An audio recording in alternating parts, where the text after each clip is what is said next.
transition socio-écologique représente un impératif majeur pour les organisations du XXIe siècle, alors que la prise de conscience croissante des enjeux environnementaux et sociaux pousse à repenser les modèles économiques et les pratiques commerciales. Cette transition implique une évolution vers des modes de fonctionnement plus durables, axés sur la préservation de l'environnement et le bien-être social.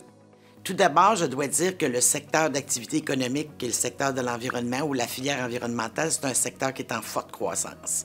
On parle à peu près de 10 de croissance par année au niveau de l'emploi. On parle à peu près de 12 000 employeurs au Québec. Le secteur de l'environnement, c'est un des secteurs d'activité économique qui est le plus légiféré, le plus réglementé. Ce que ça fait, c'est quand il y a des modifications réglementaires, quand il y a des modifications législatives ou quand il y a des nouvelles politiques ou stratégies environnementales, ça met de la pression sur les produits et services environnementaux. C'est-à-dire que lorsqu'on change un standard dans l'échantillonnage des sols, les entreprises qui œuvrent dans ce secteur-là devront former et développer la connaissance supplémentaire par rapport à la nouvelle loi ou par rapport au nouveau règlement.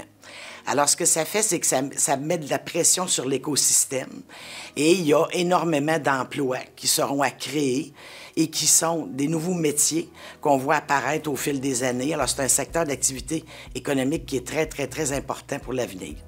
Ce qu'on voit, c'est surtout qu'on est dans un marché du travail qui est serré avec, depuis le début des années 2010, le départ en grand nombre de la cohorte des baby-boomers qui fait que les employeurs sont nombreux à devoir remplacer des personnes qui vont partir à la retraite, alors même que les cohortes plus jeunes, parmi lesquelles ils peuvent trouver des candidats, bien, elles sont de plus en plus petites. Donc, c'est ça qui joue sur notre marché du travail, qui fait que le taux de chômage est faible, qu'on a beaucoup de postes à combler.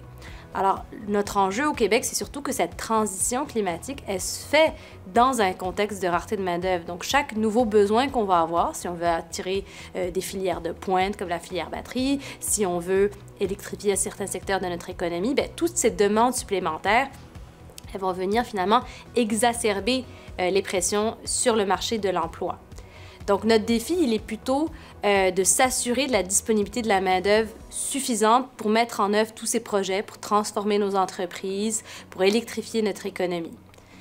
Et nous, on a fait des modélisations. On a aussi de modéliser l'impact des principales politiques environnementales du Québec sur le marché de l'emploi. On a fait des modélisations avec Enviro Compétences pour essayer de voir. Si on prend le plan pour une économie verte, qui est la principale loi cadre de lutte au changement climatique au Québec, on a essayé de voir quel serait l'impact de ces mesures-là sur le marché de l'emploi. Puis ce qu'on voit, c'est que ça va venir augmenter la demande de travailleurs alors même qu'on en manque. Par exemple, si on prend le secteur des services publics, donc on regarde Hydro-Québec, Énergir, etc., ce qu'on voit, c'est que la mise en œuvre du plan pour une économie verte pourrait venir augmenter la demande d'à peu près 7 % à l'horizon 2030. Donc ça, c'est des travailleurs qu'on va devoir aller chercher en plus, alors même que c'est un secteur qui actuellement emploie très peu de personnes, très spécialisées. Donc, ce qu'il faut retenir, c'est que la mise en œuvre des différentes mesures qu'on prévoit au Québec pour décarboner notre économie, elles vont venir aussi exacerber les besoins sur des emplois qui sont déjà en pénurie de main-d'œuvre. Donc, par exemple, quand on regarde les métiers qui sont liés avec l'électricité, que ce soit au niveau universitaire, comme des ingénieurs électriciens, qu'au niveau de la formation professionnelle, comme les électromécaniciens, c'est des métiers qui sont déjà en pénurie de main-d'œuvre et on s'attend à ce que les mesures qui vont être mises en place d'ici 2030 vont venir exacerber ces pénuries. Compte tenu que cette évolution implique la participation active et soutenue des employés, la gestion des ressources humaines joue un rôle important dans la réalisation de ce changement au sein des organisations. Dans ce contexte, l'objectif principal de la gestion des ressources humaines est d'aligner les stratégies, les politiques et les pratiques RH avec les objectifs de la transition socio-écologique, tout en mobilisant et en développant les compétences nécessaires pour opérer ce changement de manière efficace et durable. Dans un contexte de rareté de main-d'œuvre, c'est certain que notre plus gros défi de décarbonation au Québec, c'est surtout de s'assurer qu'on a la main-d'œuvre, qu'on a les talents nécessaires pour ne pas freiner les élans et du gouvernement et des entreprises dans ces transformations.